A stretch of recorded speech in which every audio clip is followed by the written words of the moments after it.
Daniel chapter 12. Matthew Henry's commentary on the whole Bible.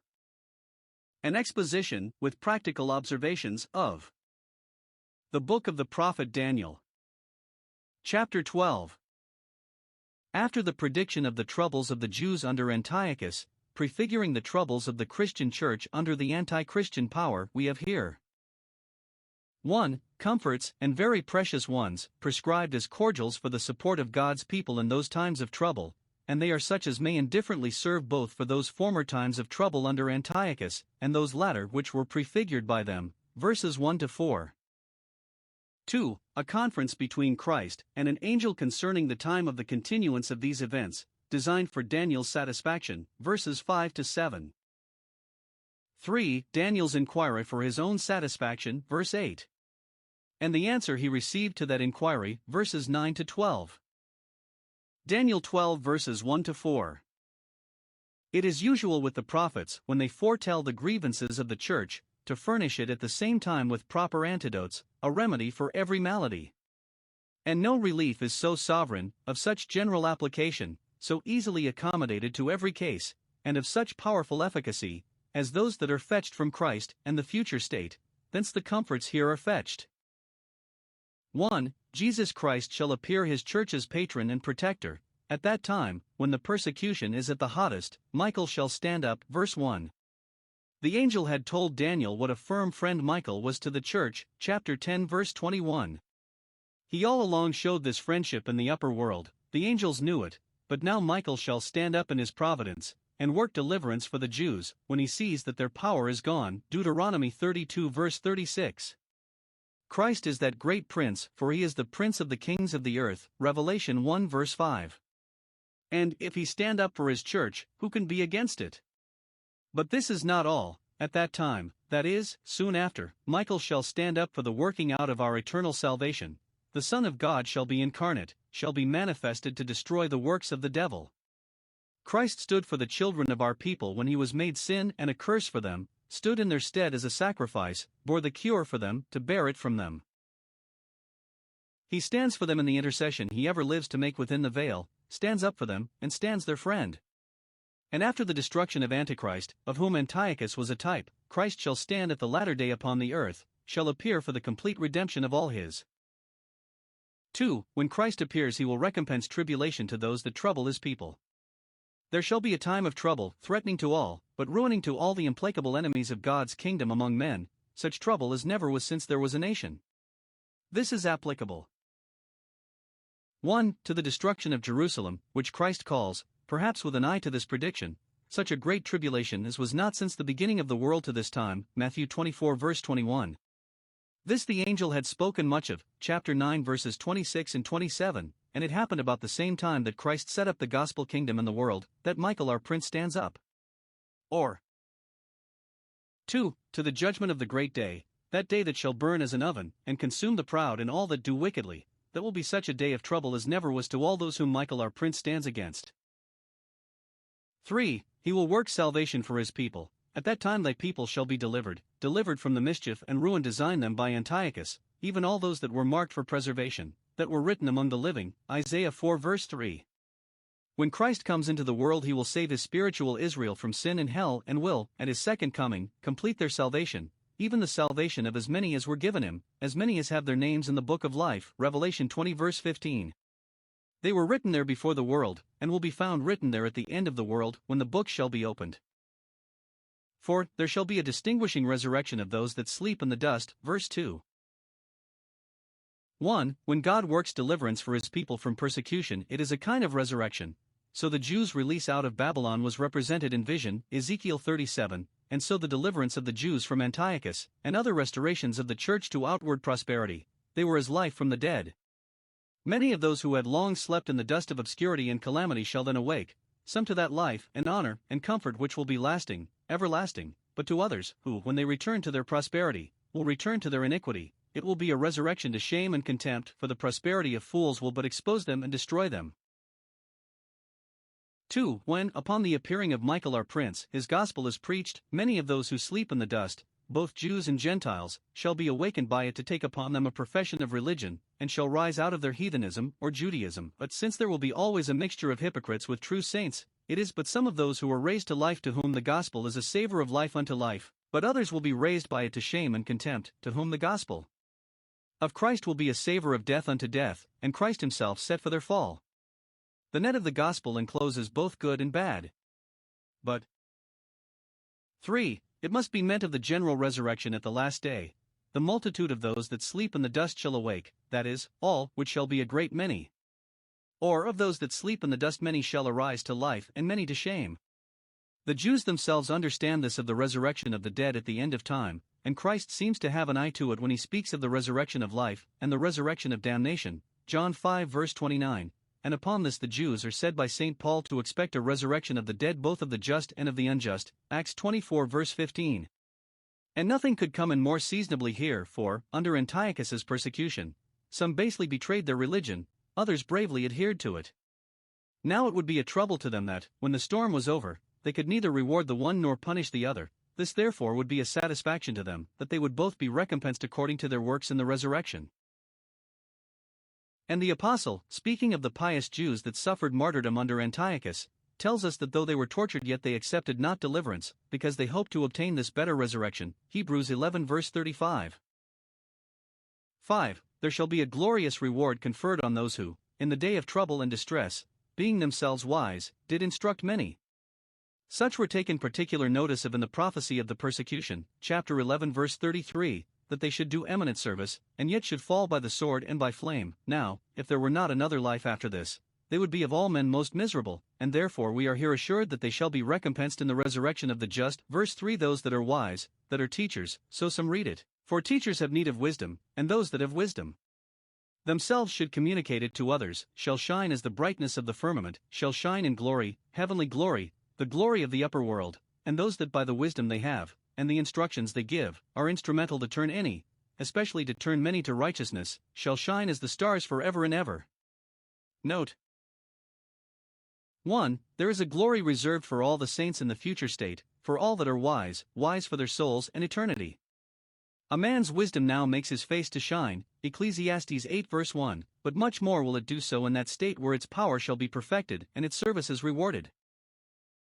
2. The more good any do in this world, especially to the souls of men, the greater will be their glory and reward in the other world.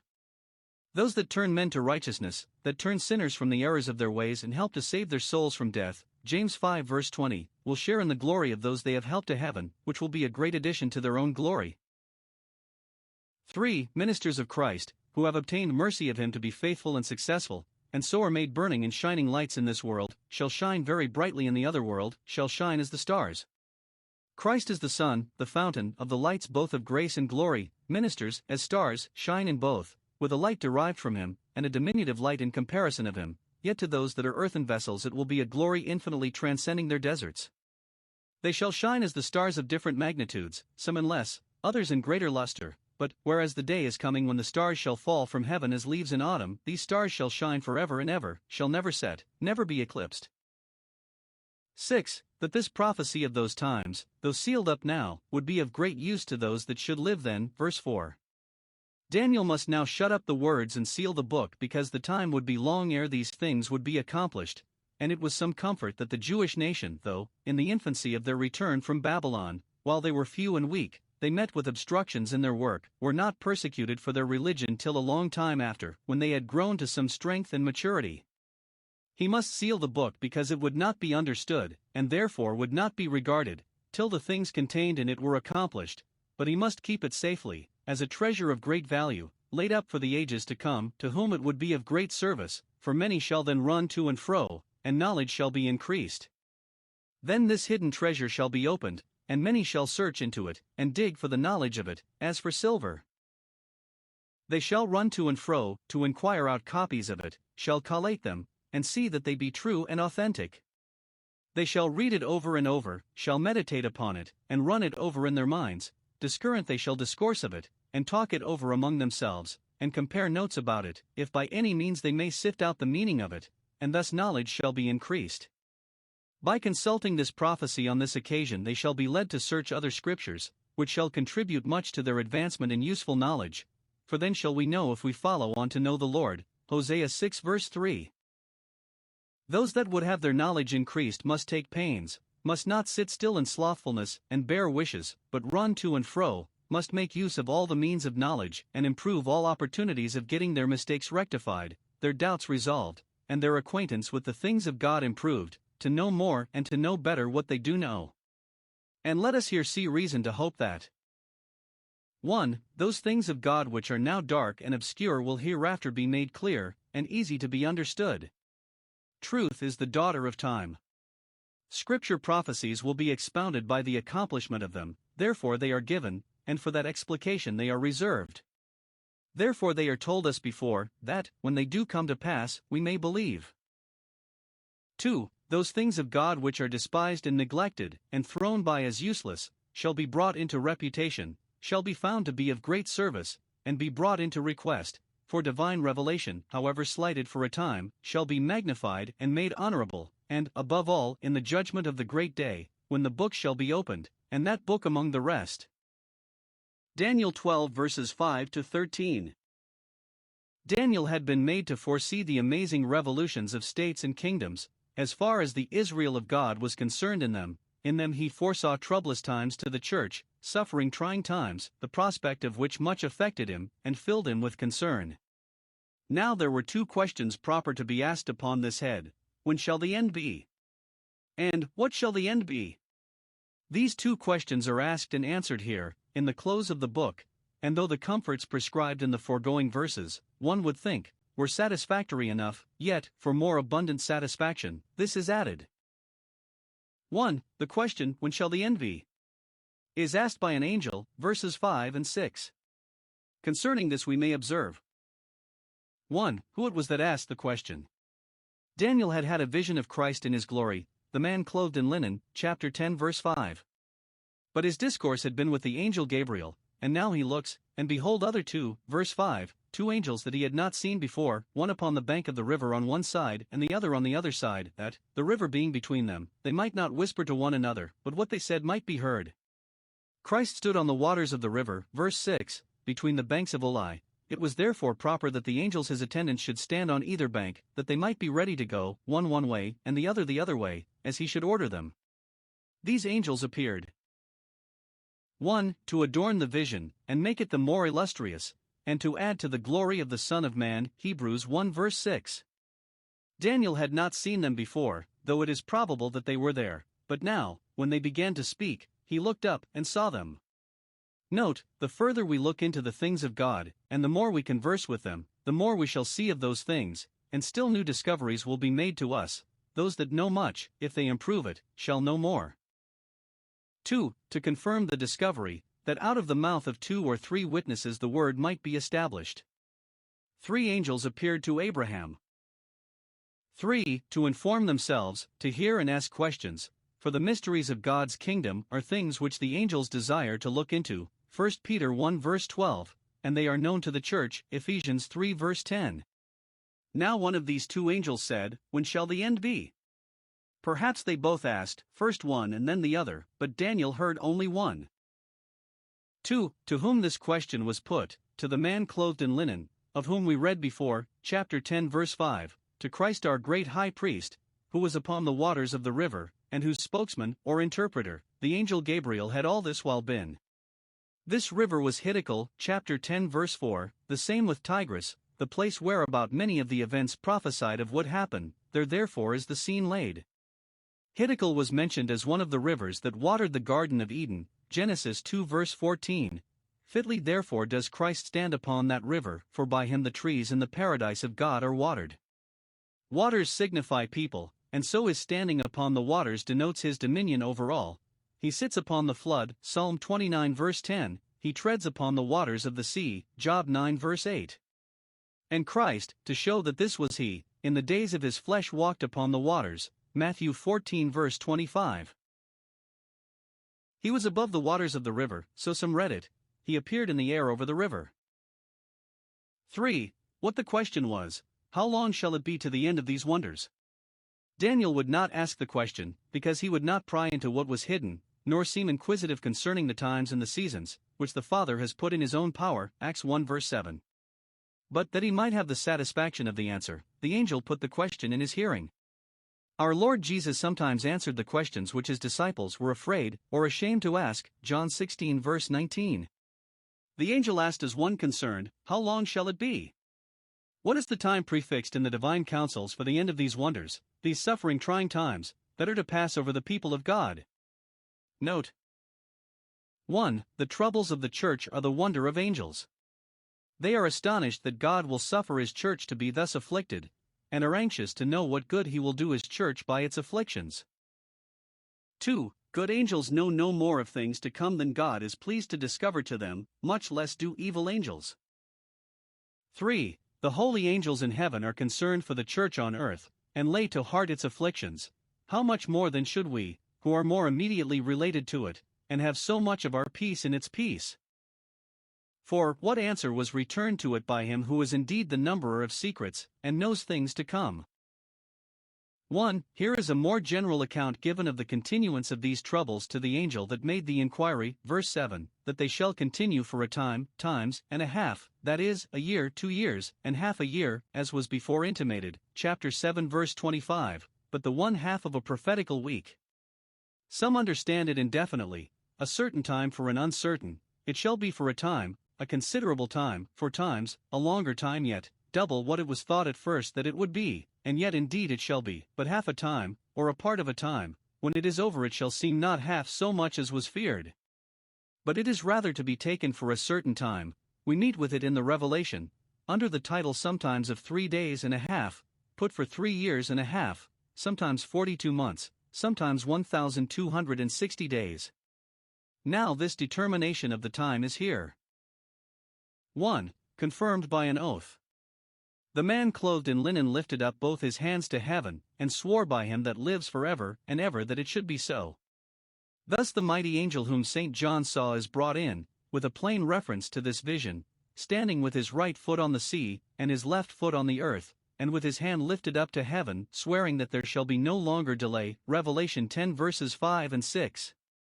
This mighty one that Daniel saw stood with both feet on the water, and swore with both hands lifted up. Note, an oath is of use for confirmation. God only is to be sworn by, for he is the proper judge to whom we are to appeal, and lifting up the hand is a very proper and significant sign to be used in a solemn oath. 2. It is illustrated with a reason. God will suffer him to prevail till he shall have accomplished to scatter the power of the holy people. God will suffer him to do his worst, and run his utmost length, and then all these things shall be finished. Note, God's time to succor and relieve his people is when their affairs are brought to the last extremity. In the mount of the Lord it shall be seen that Isaac is saved just when he lies ready to be sacrificed. Now the event answered the prediction. Josephus says expressly, in his book of the Wars of the Jews, that Antiochus, surnamed Epiphanes, surprised Jerusalem by force, and held it 3 years and 6 months, and was then cast out of the country by the Asmoneans or Maccabees. Christ's public ministry continued 3 years and a half, during which time he endured the contradiction of sinners against himself, and lived in poverty and disgrace, and then when his powers seemed to be quite scattered at his death, and his enemies triumphed over him, he obtained the most glorious victory and said, "It is finished." 2. Here is something added more particularly concerning the time of the continuance of those troubles, in what is said to Daniel, verses 11 and 12, where we have 1. The event fixed from which the time of the trouble is to be dated, from the taking away of the daily sacrifice by Antiochus, and the setting up of the image of Jupiter upon the altar, which was the abomination of desolation.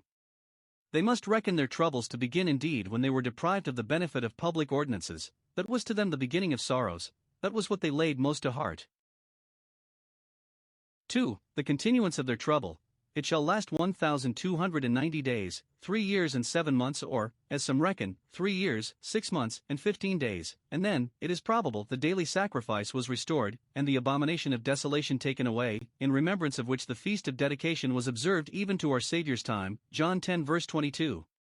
Though it does not appear by the history that it was exactly so long to a day, yet it appears that the beginning of the trouble was in the 145th year of the Solicity, and the end of it in the 148th year, and either the restoring of the sacrifice, and the taking away of the image, were just so many days after, or some other previous event that was remarkable, which is not recorded.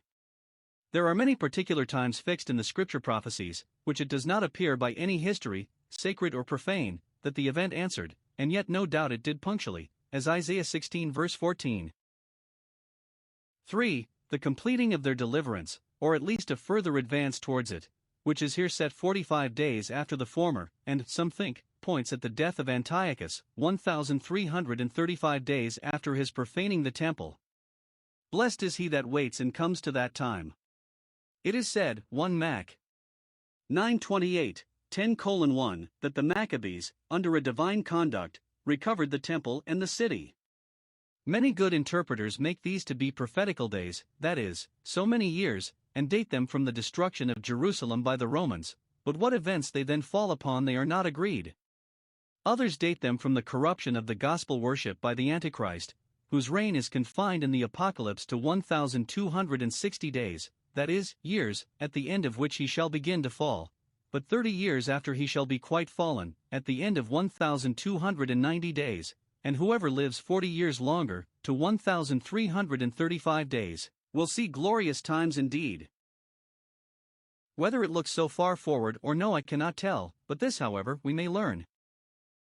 First, that there is a time fixed for the termination of the Church's troubles, and the bringing about of her deliverance, and that this time will be punctually observed to a day.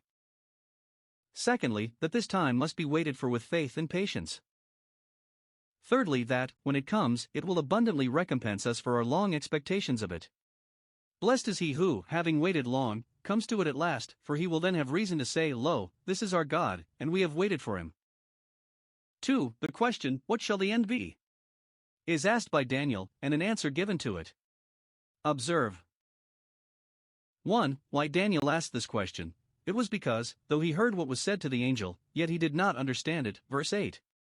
Daniel was a very intelligent man, and had been conversant in visions and prophecies, and yet here he was puzzled. He did not understand the meaning of the times, and the part of a time, at least not so clearly and with so much certainty as he wished. Note, the best men are often much at a loss in their inquiries concerning divine things, and meet with that which they do not understand. But the better they are, the more sensible they are of their own weaknesses and ignorance, and the more ready to acknowledge them. 2. What the question was, O my Lord! What shall be the end of these things? He directs his inquiry not to the angel that talked with him, but immediately to Christ, for to whom else should we go with our inquiries? What shall be the final issue of these events? What do they tend to? What will then end in? Note, when we take a view of the affairs of this world, and of the Church of God in it, we cannot but think, what will be the end of these things? We see things move as if they would end in the utter ruin of God's kingdom among men. When we observe the prevalence of vice and impiety, the decay of religion, the sufferings of the righteous, and the triumphs of the ungodly over them, we may well ask, O my Lord! What will be the end of these things? But this may satisfy us in general, that all will end well at last. Great is the truth, and will prevail at long run. All opposing rule, principality, and power will be put down, and holiness and love will triumph, and be in honor, to eternity. The end, this end, will come. 3. What answer is returned to this question? Besides what refers to the time, verses 11 and 12, of which before, here are some general instructions given to Daniel with which he is dismissed from further attendance. 1. He must content himself with the discoveries that had been made to him, and not inquire any further. Go thy way, Daniel. Let it suffice thee that thou hast been admitted thus far to the foresight of things to come, but stop here. Go thy way about the king's business again, chapter 8 verse 27. Go thy way, and record what thou hast seen and heard, for the benefit of posterity, and covet not to see and hear more at present. Note, communion with God is not our continual feast in this world. We sometimes are taken to be witnesses of Christ's glory, and we say, it is good to be here, but we must go down from the mount, and have there no continuing city. Those that know much know but in part, and still see there is a great deal that they are kept in the dark about, and are likely to be so till the veil is rent. Hitherto their knowledge shall go, but no further. Go thy way, Daniel, satisfied with what thou hast. 2. He must not expect that what had been said to him would be fully understood till it was accomplished. The words are closed up and sealed, are involved in perplexities, and are likely to be so, till the time of the end, till the end of these things, nay, till the end of all things. Daniel was ordered to seal the book to the time of the end, verse 4. The Jews used to say, when Elias comes he will tell us all things. They are closed up and sealed, that is, the discovery designed to be made by them is now fully settled and completed. Nothing is to be added to it nor taken from it, for it is closed up and sealed. Ask not therefore after more. Nescier vel quae magister maximus desira non volti rudida insitia est. He has learned much who is willing to be ignorant of those things which the great teacher does not choose to impart. 3. He must count upon no other than that, as long as the world stands, there will still be in it such a mixture as now we see there is of good and bad. Verse 10. We long to see all wheat and no tares in God's field, all corn and no chaff in God's floor, but it will not be till the time of ingathering, till the winnowing day comes. Both must grow together until the harvest. As it has been, so it is, and will be. The wicked shall do wickedly, but the wise shall understand. In this, as in other things, St. John's revelation closes as Daniel did. Revelation 22 verse 11, He that is filthy, let him be filthy still, and he that is holy, let him be holy still. 1. There is no remedy, but that wicked people will do wickedly, and such people there are and will be in the world to the end of time.